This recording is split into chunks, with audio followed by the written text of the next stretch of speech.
When I saw the penultimate episode of Welcome to Derry, and they illustrated what fear and terror is ensued when the Klan wants to pull up on some folks just trying to have a good time at a boom boom room, and they encapsulated the people inside, even the kids, and just was like, we just gonna just burn all y'all down. And there's one of the key moments that I took away from that.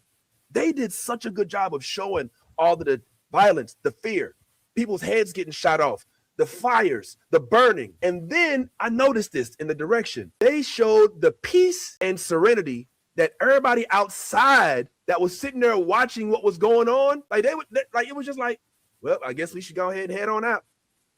And that's the vast difference in the perception of those violent acts. You know what I'm saying? And so I thank HBO Max for those two depictions specifically the Black Wall Street in Watchmen, and this Welcome to Derry episode where the whole season was basically riddled with sometimes subtle and sometimes overtones of the racism that was experienced, even in a city up north like New England, where you wouldn't expect to have the same type of virility in the violence in the South. So I want to say, as Apple has showed that they have a capacity to give good productions despite whatever the quality of that show is, HBO Max, and I'm not saying that HBO Max needs to be a part of this, because I mean these are different, completely separate projects, but as of right now, there's been two instances where I've seen on HBO Max like incomparable depiction of violence done towards Black people in a manner that is credible, and I think that should be applauded. Three, Lovecraft Country. Oh, yes, and Lovecraft on top of that, because they did that too. And I mean, Lovecraft even went worse. They even went further, like with the Tipsy Topsy, with Topsy and Turvy. Was it Topsy and Turvy or Tipsy? Tipsy Turvy? Tipsy Topsy, something like that. Which by the way, me and we cosplayed as with when I went as Tick for MegaCon a few years back, and that was the one with Ty. That's the one you pulled up, you and Tyrone and everybody. Yeah. So.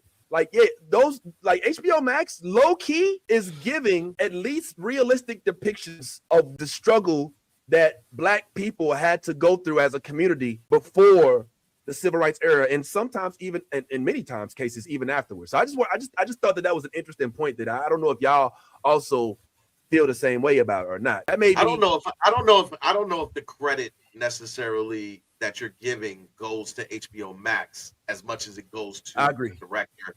That as much as it goes to the director of said projects, because that it has to, there has to be a place for it.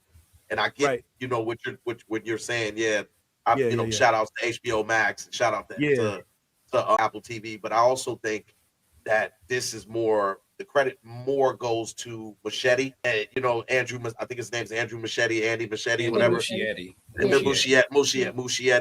I think it goes more to his directorial vision as far as showing that whole scene, because he's the one that's kind of responsible for that scene. And same thing goes for whoever did the Watchmen and the other series you were talking about. The other series you were talking about.